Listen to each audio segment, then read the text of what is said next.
नमस्कार, बहुत बहुत स्वागत है आप सबका। मैं पुनीत पाठक हूं और आप देख रहे हैं चुनाव से जुड़ी खबरों का पूरा अपडेट देने वाला आपका अपना IBS24 का खबर चुनावी है कार्यक्रम।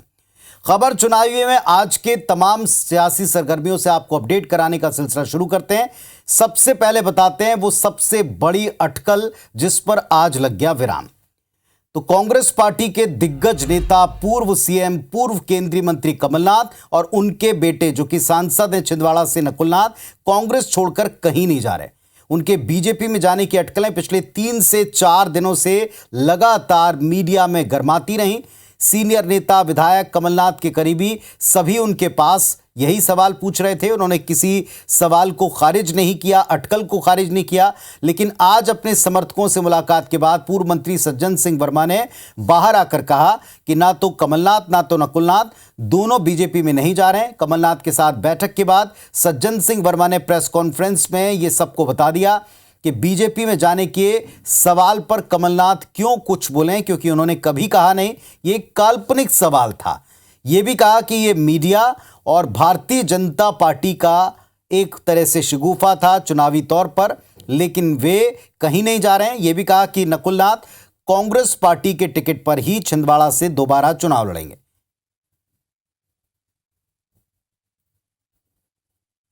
का ये कहना है कि एक काल्पनिक प्रश्न का जवाब मैं क्यों दूं? जो एक प्रश्न काल्पनिक है उसका जवाब देने की आवश्यकता मैं नहीं समझता। कांग्रेस जाने का प्रश्न उपस्थित ही नहीं होता। जिस व्यक्ति ने इंदिरा जी के साथ, राजीव जी के साथ, संजय जी के साथ काम किया हो, वो व्यक्ति जो इंदिरा जी का तीसरा पुत्र कहा जाता है, वो व्यक्ति कहीं जाने की कल्पना करना ही बेमानी में समझता हूँ। हल हो जाती अपनी पार्टी बना रहे हैं, कोई नहीं, बिल्कुल असंभव। अच्छा, असंभव शब्द है। नाराजी सब दूर हो गई, सब बात चल रही है। मल्लिकार्जुन खड़गे जी से, राहुल जी से सबसे बात हो रही है और बिल्कुल उसकी तैयारी में न्याय यात्रा के बाद कैसे दौरा करेंगे, कैसे 29 लोकसभा में जाके प्रचार करेंगे। नकुलनाथ रहेंगे, बीजेपी में जाएंगे? नहीं, कांग्रेस में रहेंगे, कांग्रेस से चुनाव लड़ेंगे लोकसभा का। तो न कमलनाथ कहीं जा रहे हैं न नकुलनाथ कहीं जा रहे हैं। नकुलनाथ चुनाव लड़ेंगे, जीतेंगे, दावा है। साथ में चुनाव के पहले उनका पार्टी छोड़कर बीजेपी में जाना एक काल्पनिक प्रश्न था। तो फिर इन कल्पनाओं पर पूर्व विराम क्यों पहले नहीं लगाया गया, क्यों ने खारिज नहीं किया गया, ऐसे तमाम सवाल अभी भी पीछे छूटे हैं। बहरहाल कामलनाथ के दल बदल पर पॉलिटिक्स जमकर हुई। नेता प्रतिपक्ष उमंग सिंघार ने आज इस मीटिंग से पहले बड़ा बयान देते हुए कहा कि आला कमान कांग्रेस विधायकों की एकजुटता देखकर खुश है, क्योंकि ऐसे मौके पर कांग्रेस विधायकों का एकजुट रहना, पार्टी के साथ रहना दरअसल एक मनोवैज्ञानिक जीत है। आला कमान ने विधायकों पर विश्वास जताया। भोपाल में कांग्रेस विधायक आरिफ मसूद ने एक बड़ा बयान दिया, कहा कि जो डरेगा वो जाएगा, क्योंकि आजादी से लेकर अब तक कांग्रेस का झंडा थामने वाले डरपोक नहीं। अगर उन्हें जाना होता तो वे पहले चले जाते। कांग्रेस फिर लड़ेगी, फिर जीतेगी, दावा भी किया। जिस प्रकार से आप अभी पिछले 3-4 दिन का घटनाक्रम देखा, लेकिन मैं सभी विधायक, कांग्रेस के विधायकों को कहना चाहता हूं कि जिस प्रकार से आपने धैर्य का परिचय दिया और जिस प्रकार से आप लोग कांग्रेस के साथ खड़े रहे अडिग, ये एक हमारी मनोवैज्ञानिक बड़ी जीत है। आज़ादी की लड़ाई से कांग्रेस का झंडा थामे लोग कहाँ भागेंगे, कहाँ डरेंगे? जो डरेगा वो चला जाएगा, जो झंडा थामे रहेगा वो लड़ेगा। अंग्रेजों से भी जीते थे, इनसे भी जीतेंगे। ये चारों तरफ बीजेपी की केंद्र सरकार, मोदी जी की सरकार कर रही है, लेकिन कोई डरने वाला नहीं है और कोई कहीं जाने वाला नहीं। अब एक सवाल है कि लगातार कांग्रेस छोड़कर जाने वाले नेताओं की फहरिस्त लंबी क्यों होती जा रही? कांग्रेस के नेताओं में ये होड़ क्यों है कि वो बीजेपी में शामिल हों? तो कांग्रेस नेताओं के बीजेपी में जाने की अटकलों, चर्चाओं और बहस के बीच छत्तीसगढ़ पीसीसी चीफ दीपक बैज ने एक बड़ा दावा किया। कांग्रेस नेताओं के बीजेपी से फोन आने के बारे में उन्होंने कहा कि घरों पर जाकर बीजेपी के नेता पार्टी में शामिल होने का लालच देते हैं, कहीं दबाव, कहीं प्रलोभन, कहीं लालच।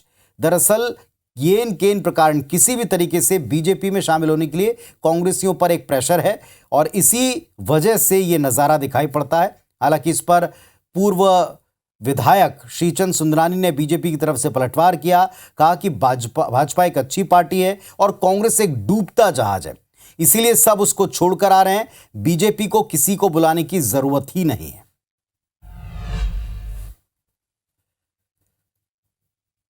मोदी गारंटी पूरी तरह से फेल हो चुकी है और विपक्ष से घबरा गई है, इसलिए लगातार भारतीय जनता पार्टी ज्वाइनिंग करने के लिए हर तरह के लालच, बूथ लेवल के कार्यकर्ता से पीसीसी के बैरियर तक लगातार फोन कर रहे हैं और घरों में जाकर लालच देने का काम कर रहे हैं, लेकिन तब भी भारतीय जनता पार्टी को सफलता हासिल नहीं हो रही। देखिए, कांग्रेस पार्टी डूबता जहाज हो गया।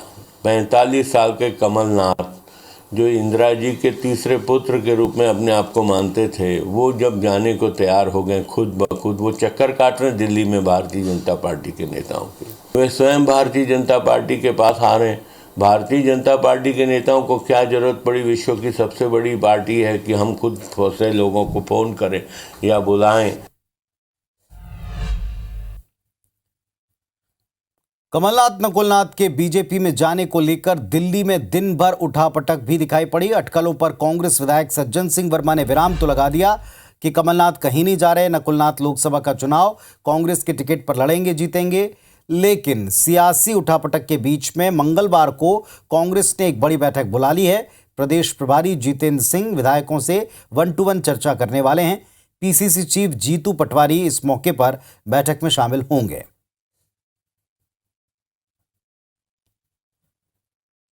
तो एक तरफ नेता प्रतिपक्ष उमंग सिंगार ने कहा कि बीजेपी के इतने प्रेशर के दौर में भी कांग्रेसी नेता और विधायक टूटे नहीं, एकजुट रहे, ये मनोवैज्ञानिक जीत है। और कल एक बड़ी मीटिंग बुलाई है कांग्रेसी विधायकों की।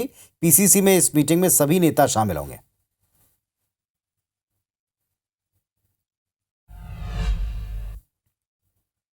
मध्य प्रदेश की पॉलिटिक्स में एक वीडियो पर वार पलटवार जारी। ये कथित वायरल वीडियो है जिसको लेकर बीजेपी कांग्रेस में सोशल मीडिया पर एक वार छिड़ा हुआ है। जीतू पटवारी ने अपने एक्स पोस्ट पर एक बच्चे से बेरहमी से पिटाई का वीडियो शेयर किया और इस वीडियो को शेयर करते हुए उन्होंने लिखा, दिल दहलाने वाला यह दृश्य पत्थर दिल को भी विचलित कर सकता है। रोते बिलखते चीखते इन बच्चों ने सिर्फ कुएं से पानी पिया था। ये तालिबानी सजा इसीलिए दी गई कि ये मासूम दलित हैं। मोदी जी गौर से देख लें, बीजेपी द्वारा फैलाया जा रहा नफरत का नंगा नाच अब मासूम जिंदगियों से सांसों का सौदा करना चाहता है। सोचना होगा कि कानून से खिलवाड़ करने वाले डॉक्टर मोहन यादव सरकार में ज्यादा क्यों दिखाई पड़ रहे हैं। दोषियों को चिन्हित करें, मिसाल बने, ऐसी कार्रवाई करें, पूरे दलित समाज से तत्काल माफी मांगे। जीतू पटवारी ने अपने वीडियो के जरिए प्रशासन पर कार्रवाई नहीं करने के आरोप लगाए। इस पर बीजेपी प्रवक्ता नरेंद्र सिंह सलूजा ने एक्स पोस्ट पर पलटवार किया। सलूजा ने लिखा है, पता नहीं कांग्रेस झूठ फैलाने का काम क्यों करती है। कभी दिग्विजय सिंह पाकिस्तान का वीडियो लगाकर उसे मध्य प्रदेश का बताते हैं, कभी कमलनाथ बांग्लादेश का वीडियो लगाकर उसे यहां का बताते हैं। अब जीतू पटवारी एक वीडियो लगाकर उसे मध्य प्रदेश का बता रहे हैं जो कि बिहार का है। पटवारी जी, मध्य प्रदेश की बीजेपी सरकार के खिलाफ कोई मुद्दा नहीं मिल रहा तो कम से कम झूठ ना फैलाएं। आपकी वर्तमान में मनोस्थिति हम समझ सकते हैं, लेकिन कम से कम झूठ फैलाने का, प्रदेश को बदनाम करने का पाप ना करें। इस झूठ के सामने आने के बाद अपना ट्वीट डिलीट कर आपने दिया हो, लेकिन आपको इस महा झूठ के लिए प्रदेश की जनता से माफी मांगनी चाहिए। ये सब कुछ लिखा है नरेंद्र सिंह सलूजा ने। बीजेपी के हमले के बाद जबलपुर पुलिस ने भी सोशल मीडिया पर पोस्ट करते हुए लिखा कि जांच में जबलपुर का ये वीडियो नहीं पाया गया।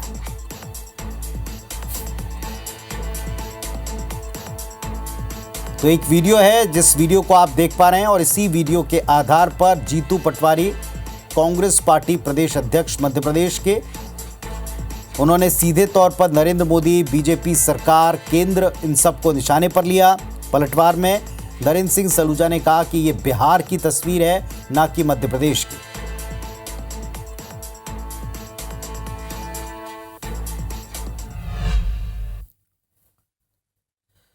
मध्य प्रदेश के मुख्यमंत्री डॉक्टर मोहन यादव ने पूर्व सीएम शिवराज सिंह चौहान से आज मुलाकात की। मुलाकात के बाद सीएम मोहन यादव ने बताया कि वृक्षारोपण का कल एक बड़ा कार्यक्रम है। इसे लेकर पूर्व सीएम शिवराज जी से मुलाकात हुई। सीएम ने आगे कहा कि प्रधानमंत्री नरेंद्र मोदी के विजन को आगे बढ़ाने का काम वो कर रहे हैं। दिल्ली में राष्ट्रीय महाधिवेशन को लेकर सीएम ने बताया कि मोदी जी का विजन बहुत ही अद्भुत है। बीजेपी विकास के कामों को आगे बढ़ाने का काम कर रही है। साथ ही उन्होंने एक बार फिर बीजेपी सरकार बनाने का नारा बुलंद किया।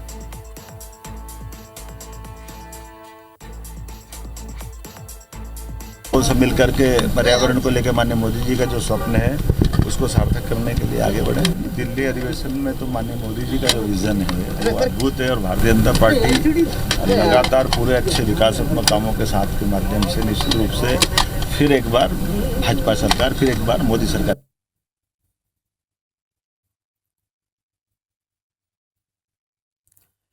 तो आज आपने देखा सीएम की पूर्व सीएम के साथ में मुलाकात हुई है और जब जब कभी भी ये दोनों नेता, दोनों दिग्गज मिलते हैं, सीएम के साथ में पूर्व सीएम मिलते हैं, अक्सर अटकलें लगाई जाने लगती हैं। बंद कमरे की मीटिंग में मुलाकात में क्या बात हुई, इसको लेकर कयास लगाए जाने लगते हैं। 2 दिन तक बीजेपी का राष्ट्रीय अधिवेशन अटेंड करने के बाद जब भोपाल लौटे हैं मुख्यमंत्री, तो उन्होंने पूर्व सीएम से बातचीत की है और एक बड़े स्तर पर वृक्षारोपण कार्यक्रम को लेकर चर्चा की गई। इसी बारे में बाहर प्रतिक्रिया भी दी। आगे बढ़ते हैं। कांग्रेस के अकाउंट फ्रीज होने पर आज कांग्रेस पार्टी ने मुखरता से सड़क पर उतरकर प्रदर्शन किया। कांग्रेस के तमाम नेता और कार्यकर्ता, पदाधिकारी देश भर में सड़क पर बैठकर उनके खातों को अचानक से आईटी डिपार्टमेंट के द्वारा फ्रीज करने का विरोध करते नजर आए। ये 4 अलग अलग तस्वीरें रायपुर, भोपाल, रायगढ़ और कोरिया की, जहां कांग्रेसियों ने नारे लगाते हुए आयकर विभाग समेत केंद्रीय एजेंसियों के दुरुपयोग के आरोप बीजेपी पर लगाए हैं। बता दें आपको, बीते दिनों कांग्रेस पार्टी के तमाम खातों को आयकर विभाग ने अनियमितता और कर न देने को लेकर के सीज कर दिया था और इसी फ्रीज के खिलाफ जैसे ही कांग्रेस पार्टी ने केंद्रीय ट्रिब्यूनल में आयकर विभाग के अपील की थी, कुछ घंटों के बाद उसे रिलीज भी कर दिया, लेकिन निगरानी में रखा आयकर विभाग की। लेकिन इसके बाद इसे कांग्रेस पार्टी मुद्दा बनाकर सड़कों पर उतरी है और इस पर विरोध प्रकट कर रही है।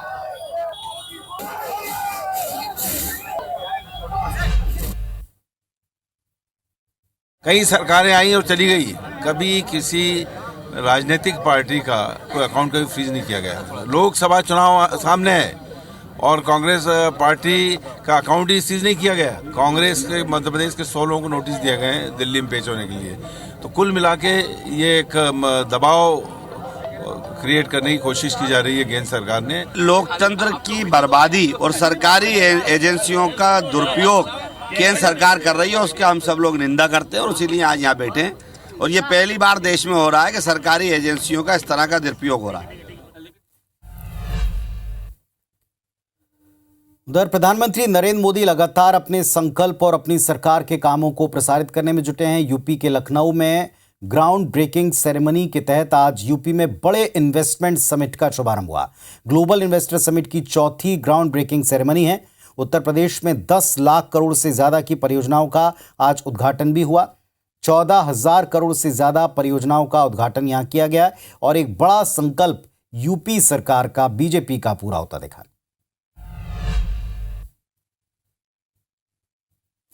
चुनाव के नजदीक लोग नए निवेश से बचते हैं, लेकिन आज भारत ने ये धारणा भी तोड़ दी है। आज दुनिया भर के इन्वेस्टर्स को भारत में सरकार की पॉलिसी की स्टेबिलिटी पर पूरा भरोसा है। यही विश्वास यहां यूपी में, लखनऊ में भी झलक रहा है। आज के इस जीबीसी 4 में न केवल औद्योगिकीकरण को गति मिलेगी, बल्कि प्रदेश के 34 लाख से अधिक युवाओं के लिए नौकरी और रोजगार की अवसर भी प्रदान करने का एक अद्भुत क्षण होगा। 10 लाख करोड़ का ग्राउंड ब्रेकिंग हो रहा है और पिछले साल के इन्वेस्टर समिट में जहां 40 लाख करोड़ से ज्यादा के एमओयूज हुए थे, उनको 25% ऑलरेडी एक साल के अंदर ग्राउंड की जा रही है। ये न केवल इन्वेस्टमेंट लाएगा, उत्तर प्रदेश को आगे बढ़ाएगा, इसकी इकोनॉमी को इंडिया में नंबर 1 लाएगा, लेकिन हमारे यूथ और हमारे जो लोग हैं, लड़के लड़कियां हैं, इनको रोजगार देगा। तो एक तरफ बीजेपी सरकार लाखों करोड़ों के निवेश की चर्चा कर रही है, विकास की बात कर रही है, तो दूसरी तरफ कांग्रेस पार्टी भी चुनाव को लेकर अपनी यात्रा को आगे बढ़ाती दिख रही है। उत्तर प्रदेश में सियासी दिग्गजों का जमघट लगा। एक तरफ पीएम मोदी संभल में और फिर लखनऊ में दिखाई पड़े, तो दूसरी तरफ कांग्रेस के राहुल गांधी और बीजेपी की स्मृति ईरानी आज अमेठी में रही हैं। अमेठी वो जगह जहां गांधी परिवार का दबदबा उनके गढ़ के तौर पर सामने आता रहा है। कभी संजय गांधी, राजीव गांधी, सोनिया गांधी, राहुल गांधी यहाँ से प्रतिनिधित्व कर चुके हैं, सांसद रह चुके हैं। राहुल गांधी अपनी भारत जोड़ो न्याय यात्रा पर इस वक्त सारे देश के भ्रमण पर हैं, यूपी में हैं। आज वे अपने पुराने संसदीय क्षेत्र अमेठी में दाखिल हो गए, उनका भव्य स्वागत किया गया। कांग्रेस ने शक्ति प्रदर्शन कर बीजेपी को ये मैसेज देने का प्रयास किया कि अमेठी आज भी गांधी परिवार और कांग्रेस का गढ़ है। अमेठी में साल 2019 में राहुल गांधी को हराने वाली स्मृति ईरानी भी अमेठी में ही रही। स्मृति ईरानी ने आज अमेठी में जनसंवाद किया। जनसंवाद में हजारों की संख्या में लोग पहुंचे, समस्याओं से मंत्री को अवगत कराया। कुल मिलाकर अमेठी में आज 2 पुराने प्रतिद्वंद्वी एक वक्त पर अमेठी में मौजूद रहे हैं। सियासी पारा अमेठी का चढ़ा दिखाई पड़ा।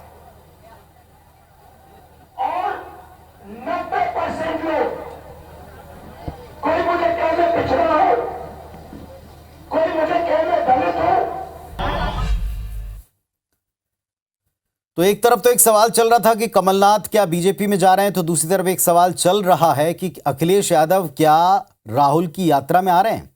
राहुल की भारत जोड़ो न्याय यात्रा इस वक्त उत्तर प्रदेश में, तो क्या सपा प्रमुख अखिलेश यादव इसमें शामिल होंगे? इसका जवाब अखिलेश यादव ने साफ साफ और दो टूक दिया। उन्होंने कहा कि मैं तभी भारत जोड़ो यात्रा में जाऊंगा जब इंडी गठबंधन में सीट बंटवारे पर फैसला हो जाएगा। हालांकि कांग्रेस नेता जयराम रमेश ने अभी भी उम्मीद जाहिर की कि अखिलेश यात्रा में जरूर आएंगे। सपा कांग्रेस के बीच में इंडी गठबंधन में सीटों के बंटवारे पर अभी भी कोई फैसला नहीं हुआ है। 17 सीटें समाजवादी पार्टी देने को तैयार है। इनकी लिस्ट कांग्रेस अध्यक्ष मल्लिकार्जुन खड़गे को भेजी है, लेकिन कांग्रेस ने मुरादाबाद मंडल में 2 सीटों की डिमांड और कर दी है। कांग्रेस पार्टी मुरादाबाद लोकसभा सीट चाहती है। पिछले चुनाव में सीट पर सपा की जीत हुई थी। समाजवादी पार्टी किसी भी सूरत में ये सीट छोड़ने को तैयार नहीं है, पेंच इसी पर फंसा है। अभी बातचीत चल रही है, कई दौर में बातचीत हो चुकी है, कई सूचियां उधर से आई, सूची इधर से भी गई। जिस समय सीटों का बंटवारा हो जाएगा, समाजवादी पार्टी उनके न्याय यात्रा में शामिल। और कल हम उम्मीद करते हैं अखिलेश यादव जी भी जुड़ेंगे। कल रायबरेली सुबह और दोपहर तक लखनऊ पहुंच जाएंगे। कल रात को लखनऊ में रुकेंगे और परसों कानपुर में। तो 21 तारीख को करीब 2 बजे से हम ब्रेक ले रहे हैं। उत्तर प्रदेश में कांग्रेस के साथ सीट बंटवारे को लेकर चर्चा के बीच समाजवादी पार्टी ने तो साफ कर दिया, लोकसभा चुनाव के लिए एक और लिस्ट भी जारी हो चुकी है। 11 सीटों पर उम्मीदवारों के नाम का ऐलान सपा ने किया है। इसमें मुख्तार अंसारी के भाई अफजल अंसारी को गाजीपुर से, पूर्व केंद्रीय मंत्री बेनी प्रसाद वर्मा की पोती श्रेया वर्मा को गोंडा सीट से प्रत्याशी बनाया। सपा ने अपनी दूसरी लिस्ट में मुजफ्फरनगर से हरेंद्र मलिक, आंवला से नीरज मौर्य, शाहजहांपुर से राजेश कश्यप, हरदोई से माफ कीजिएगा उषा वर्मा, रामपाल राजवंशी को मिशिक, मोहनलालगंज से आर.के. चौधरी, प्रतापगढ़ से डॉक्टर एस.पी. सिंह पटेल, बहराइच से रमेश गौतम और चंदौली से वीरेंद्र सिंह को अपना उम्मीदवार इसमें घोषित किया है। इसके पहले समाजवादी पार्टी ने 30 तारीख को अपनी पहली लिस्ट जारी कर दी थी। 16 उम्मीदवारों के नाम थे और आज पहली और दूसरी सूची मिलाकर कुल 27 सीटों पर उम्मीदवार के नाम की घोषणा समाजवादी पार्टी कर चुकी है।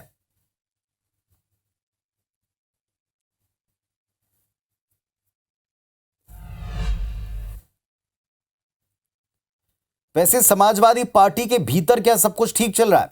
समाजवादी पार्टी में टकराव की स्थिति अंदर ही अंदर दिखाई पड़ती है। नई पार्टी का ऐलान करने के बाद स्वामी प्रसाद मौर्य ने हमलावर रुख अपना लिया है। अखिलेश के बयान पर स्वामी प्रसाद मौर्य ने पलटवार किया। अखिलेश को कुछ न दे पाने वाली हैसियत वाला तक कह दिया। स्वामी मौर्य की राजनीतिक करवट पर अब सपा अध्यक्ष अखिलेश यादव ने कहा कि किसके मन में क्या है, कैसे समझा जाए। उन्होंने मौर्य को बहुत कुछ दिए जाने की बात भी कही थी, जिस पर आज मौर्य ने पलटवार किया। जो खबरें आप सुन रहे हैं, हम भी सुन रहे हैं, किसी के मन में क्या है ये कौन सी मशीन बताएगी। और लाभ लेके तो सब चले जाते हैं। उनकी बात उनको मुबारक। ये सब जानते हैं कि वो सरकार में नहीं है, न उनकी सरकार केंद्र में है, न प्रदेश में है, कुछ देने की हैसियत में भी नहीं है। और वो जो भी दिए हैं ससम्मान में वापस भी कर दूंगा, क्योंकि मेरे लिए पद माने नहीं रखता, मेरे लिए विचार माने रखता है।